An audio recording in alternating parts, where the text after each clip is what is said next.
আজকে আমরা শিখব কিভাবে ক্যানভাতে স্কেচ ডিজাইন ইমেজ বা পেন্সিল দিয়ে আর্ট করা ইমেজ কিভাবে ক্রিয়েট করতে হয়। আমরা আমাদের ক্যানভা অ্যাকাউন্টটি ওপেন করি। এখানে সার্চ বারে আমরা লিখব ক্যানভা।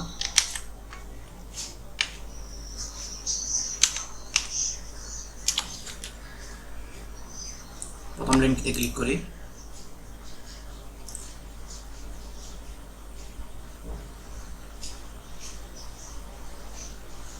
এখানে আমরা যে কোনো একটি টেমপ্লেট নিতে পারি।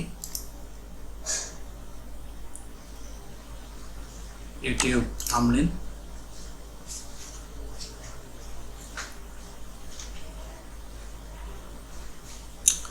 এখান থেকে আমরা আমাদের পছন্দ মতো একটি টেমপ্লেট নিয়ে নিই। এখান থেকে আমরা এই টেমপ্লেটটি নিয়ে নিলাম। কাস্টমাইজ দিস টেমপ্লেট, এখানে ক্লিক করে দেই। এখানে আমরা কিছুক্ষণ সময় ওয়েট করব। এখানে আমরা আরেকটি পেজ অ্যাড করে নিব। এই পেজটি ব্যাকগ্রাউন্ডে আমরা হোয়াইট কালার দিয়ে দিই। উপরের পেজটি আমরা ডিলিট করে দিই। এখানে আমরা এলিমেন্টে যাব।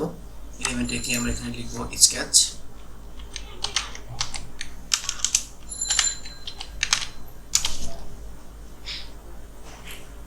C all. আমরা এই স্কেচটি নিয়ে নিলাম। এটা আমরা এখানে বড় করে দিই। তারপরে এটাকে আমরা ডাউনলোড করব। এখানে শেয়ারে ক্লিক করি, তারপর ডাউনলোড। এখানে পিএনজি থাকবে, ডাউনলোডে ক্লিক করে দিলাম।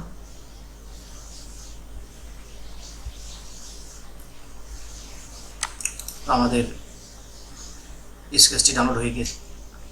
এখন আমরা এখান থেকে আরেকটি পেজ নিই। এখানে আমরা এলিমেন্টে ক্লিক করব। এখানে লিখব ম্যান ফটো।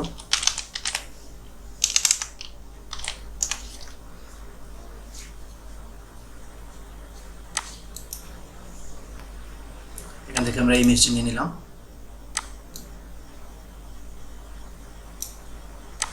এটা আমরা এখানে সাইজ মতো বসিয়ে দিই। এখানে আমরা ইমেজটির ব্যাকগ্রাউন্ড রিমুভ করে দেব। এই জন্য আমরা ইমেজটির উপর ক্লিক করে এখানে এডিট ইমেজ, এখানে ক্লিক করে দিই। ব্যাকগ্রাউন্ড রিমুভ, এখানে ক্লিক করে দিলাম।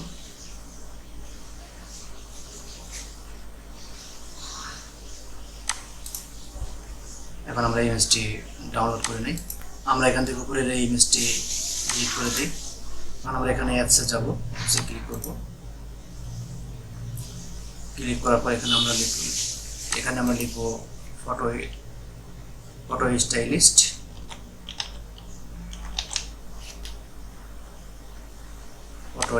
এর উপর ক্লিক করে দিব। এখানে আমরা ফটো স্টাইলিস্ট এর উপর ক্লিক করে দেই।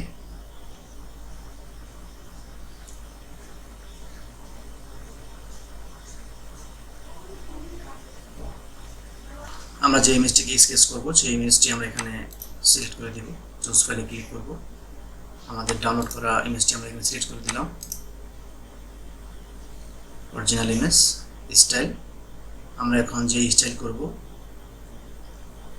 সেই স্টাইলের জন্য আমরা আমাদের ডাউনলোড করা স্কেচ ইমেজটি এখান থেকে সিলেক্ট করে দিব। সিলেক্ট করে দিলাম। দেওয়ার পর আমরা নিচের দিক থেকে জেনারেট ইমেজ, এখানে ক্লিক করে দিলাম। Generating your image.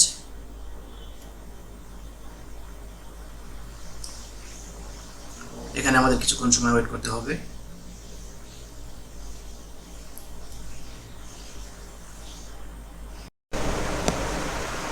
আমাদের স্কেচ ইমেজ ডিজাইন করা কমপ্লিট।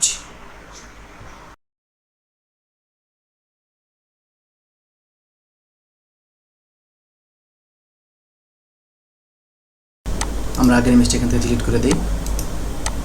এই ইমেজটি আমরা এখানে সাইজ মতো সেট করে দিই। এইভাবে আমরা একটি ইমেজকে স্কেচ ইমেজ বা পেন্সিল ড্রয়িং ইমেজ ক্রিয়েট করতে পারি। ধন্যবাদ সবাইকে আমাদের ভিডিওটি দেখার জন্য।